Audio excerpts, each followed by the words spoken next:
আসসালামু আলাইকুম। আশা করি সবাই ভালো আছেন। টেকনোলজি ওয়ার্ল্ডের আরও একটি ভিডিওতে আপনাদের সবাইকে স্বাগতম। আজকে আমরা দেখব মাইক্রোসফট অফিসের যে কোনো ফাইলকে আমরা কিভাবে নিজেদের পছন্দের লোকেশনে বা জায়গায় অথবা নিজেদের পছন্দের ফোল্ডারে সেভ করব। চলুন শুরু করি। আমরা প্রথমেই মাইক্রোসফট ওয়ার্ড ওপেন করব। আমরা এখান থেকে যে কোনো একটি ফরম্যাটকে চয়েস করে নিচ্ছি, যে কোনো একটা সিডি বা আদারওয়াইজ যে কোনো কিছু একটা এখান থেকে নিচ্ছি। এখান থেকে আমরা এই সিডিটাকে নিলাম।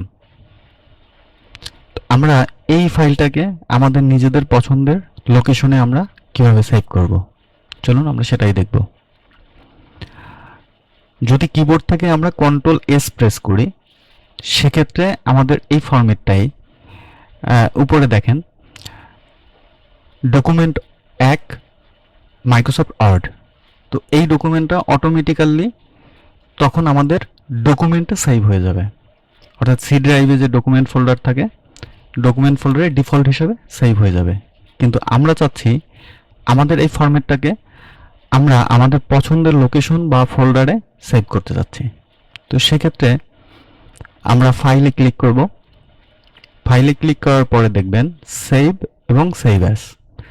সেভে সেক্ষেত্রে যদি আমরা সেভে ক্লিক করি, তো সেক্ষেত্রে সেভে ক্লিক করলে আমরা অটোমেটিক্যালি ডকুমেন্টে সেভ হবে।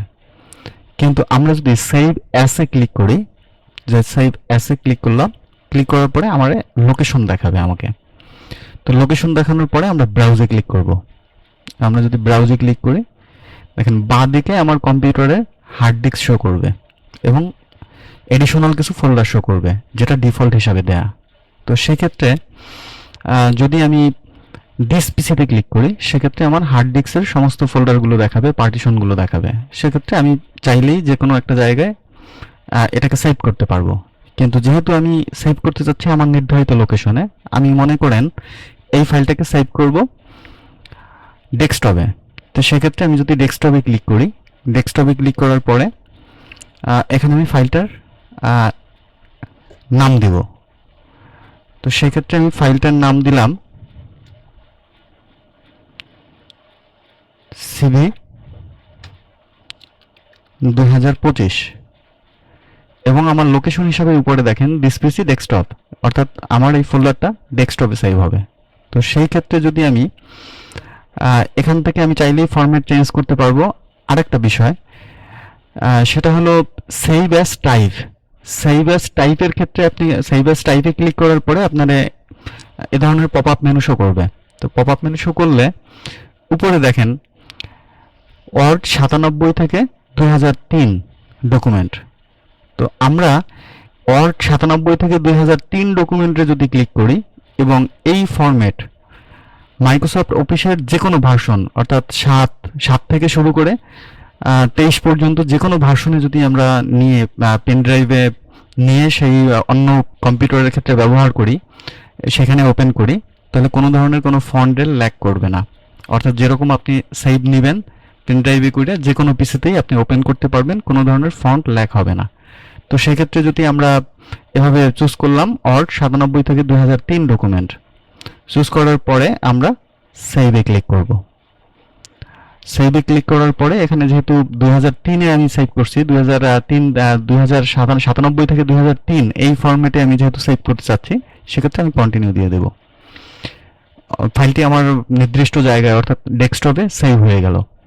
তো আমরা যদি একটু চেক করি, এখান থেকে বের হয়ে গিয়ে দেখেন সিবি 2025 এই ফরম্যাট আমার সেভ হয়ে গেছে। তো সেই ক্ষেত্রে অনেক ক্ষেত্রে এমনটা মনে হতে পারে, আমি ওপেন করলাম, অনেক ক্ষেত্রে মনে হতে পারে যে না আমি ফোল্ডার তৈরি করে তারপরে আমি সেভ করব। তো সেক্ষেত্রে দুইটা অপশন, আপনি পূর্বের থেকেই ডেস্কটপের মধ্যে আপনার নিজের নামে ফোল্ডার তৈরি করে রাখতে পারেন, অথবা আপনি এখান থেকে সেভ করার সময় ফোল্ডার তৈরি করতে পারেন।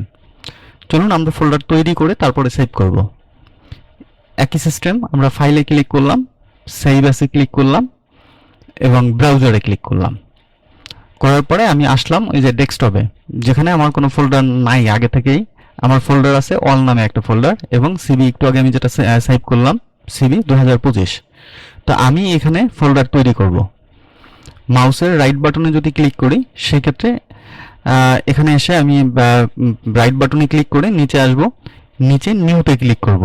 নিউতে গিয়ে এখান থেকে ফোল্ডার ক্লিক করব। ফোল্ডারে সিলেক্ট করলাম।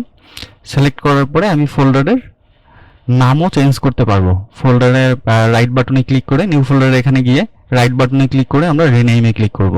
রিনেইমে ক্লিক করার পরে এখানে আমি ফোল্ডারের নাম চেঞ্জ করে দিতে পারবো। আমি ফোল্ডারের নাম দিলাম সিবি। ফোল্ডার আমার সেভ হয়ে গেল। তো আমি ফোল্ডারটাকে ওপেন করলাম। ফোল্ডারটাকে ওপেন করার পরে আমি ঠিক একই ফরম্যাট ওই ফোল্ডারের মধ্যে সেভ করতে চাচ্ছি। সেক্ষেত্রে যদি আমি এখানে আবার সেভ করে দেই, এখন দেখেন উপরে আমার লিঙ্ক ধরানো this PC local disk C, অর্থাৎ ডেস্কটপটা যে ফোল্ডারটা তৈরি হয়, ডেস্কটপের ফোল্ডারটা সি ড্রাইভে তৈরি হয়, অর্থাৎ জেড ড্রাইভে আপনার উইন্ডোজ ইনস্টল দেওয়া থাকে। এরপরে ইউজার, এটা আমার নামের ইউজার, এরপরে ডেস্কটপ এবং সিভি। তো আমি যদি এখন এখানে সেভে ক্লিক করি এবং আমরা যদি এখান থেকে কেটে বের হয়ে যাই, অটোমেটিক্যালি দেখেন আমার ফোল্ডার অলরেডি তৈরি হওয়া। ফোল্ডার তো আমি ওভাবে তৈরি করলাম। আপনি চাইলে আগের থেকে এখানে ফোল্ডার তৈরি করে গিয়ে ওখান থেকে ফাইল সেভ করতে পারবেন। আমরা সিভিতে ক্লিক করে দেখি আমার ফোল্ডারের মধ্যে সেম ফাইল চলে এসেছে, এবং যদি আমি ওপেন করি দেখেন এভাবে আপনারা মাইক্রোসফট অফিসের যে কোনো ভার্সনে ফাইলকে নির্দিষ্ট পছন্দের লোকেশনে সেভ করতে পারবেন। ভিডিওটি ভালো লাগলে আমাদের চ্যানেলকে সাবস্ক্রাইব করবেন, পাশে থাকবেন। আজকে এ পর্যন্তই। ধন্যবাদ। সবাই ভালো থাকবেন। আল্লাহ হাফেজ।